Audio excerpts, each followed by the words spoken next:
Good day. Song na tuturo ko naman ngayon is Fallen by Lola Amor. Yan, may nag-request din po nito. So, yun po. Tuturo po natin yung keyboard only lang ah. Hindi po kasama yung brass. So, keyboard part po. Yan po. Balik ulit tayo sa tunog. Yung soft case, ginamit ko rin sa Raining in Manila. Yan lang din po yung ginamit natin. Yung intro. Yung tenenen, tenenen. Di ba yan? D major 9. So, ito yung D. Yan, D, diba? Ito yung D. Major 7, ito. Pero ang gagawin natin, kasi ang 9 is extended chord yan. Ito kasi yung notes yan, 2. So, pag 9, isang octave, 2 and 9. So, dito, gawin mo na lang A. Ito. Kasi ito nga yung 9th. A. Yan. Lagyan mo lang ito. So, ito na yung D major 9. Yan. Ito, E, C sharp minor, A, F sharp. C sharp minor 7 to. Naka-first inversion. So, yan, ilang. Parang chord na ilang. Tapos, ito C sharp minor. F, G sharp. Yan. Yan. Tapos, F sharp minor. Gawin nyo na lang yung second inversion to eh. Yan. So, yan. Ito siya. Ito yung F sharp minor na chord, diba? Nilipat mo lang to dito. So, yan. Tenenet, tenenet. Ulit-ulit lang yun, times 4. Tenenet, tenenet, tenenet, tenenet, tenenet, tenenet. Tapos tinitigil siya, di ba? Ito yung verse. So, ang gagawin mo lang dito, chords ka na lang sa bass. Ito. Yun pa rin, same dun sa intro natin. Sa melody, say yung highlight niya is yung dito yung keyboard, may mga riff siya. Then I told you when I bagsak fallen. Pangalawa, don't know my name. Yun, sa pangatlo, meron pa. Tatlo siya eh.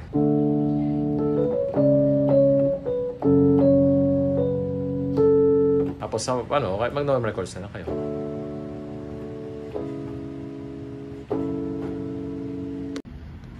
Yan, ito yung sa chorus. So, same chords. Ang pinakaiba na sa pangatlo, 4 yung chords niya eh. So, ito muna. Yan.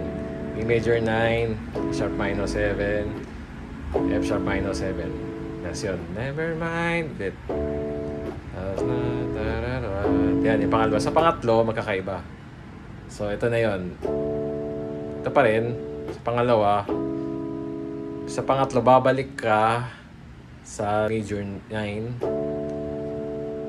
Tapos saka ka mag-A major 9 naman. Yung A major 9, ito yung A. Ito yung major 7. Nilipat ko dito. Tapos ito yung 9th niya. Bale, A siya. E na lang gawin niya dito. Tapos, ito yung C sharp. Yan, A major 9 na yan. Yun yung pinakaiba niya. Chorus. Never mind. Na na na na na na na na na na na na na na na. Ito na yung pangatlo.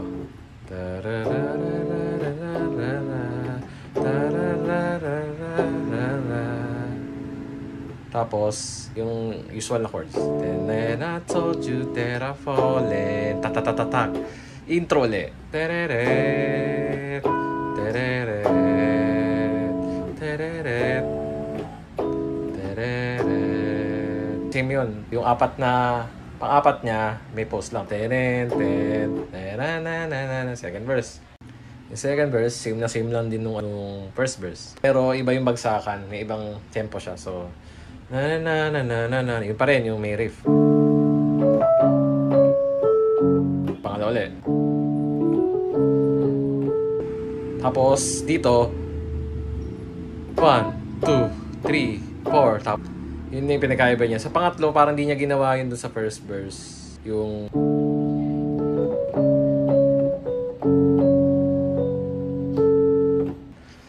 di niya ginawa dynamics ng mga brass instruments. So, yun yung mas na-highlight. Tapos dito, meron silang pre-chorus. Ngayon pa lang nila gagawin. Dito sa second part nila pinasok. Ayun, yun na yung sa pre-chorus. I know that. Pero, D major 9 lang, saka F sharp, minor 7 lang. Make mine.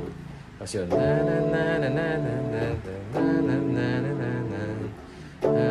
Apat na beses lang. Ito, pangatlo na to.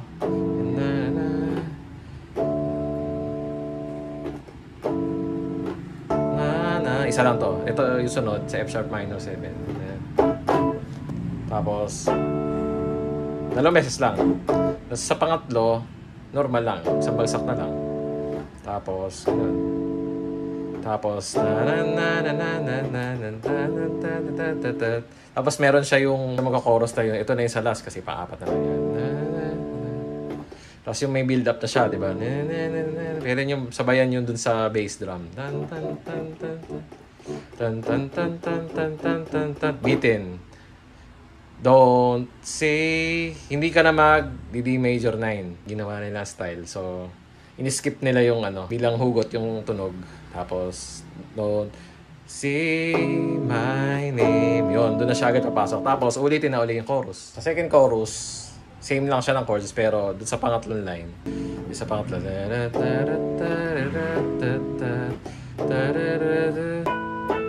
meron siyang ganon.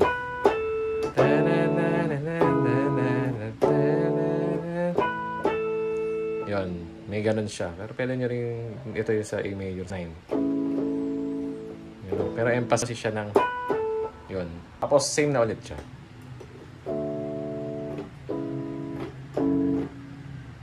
Tapos sa bridge, siya, brass. Yung ganun.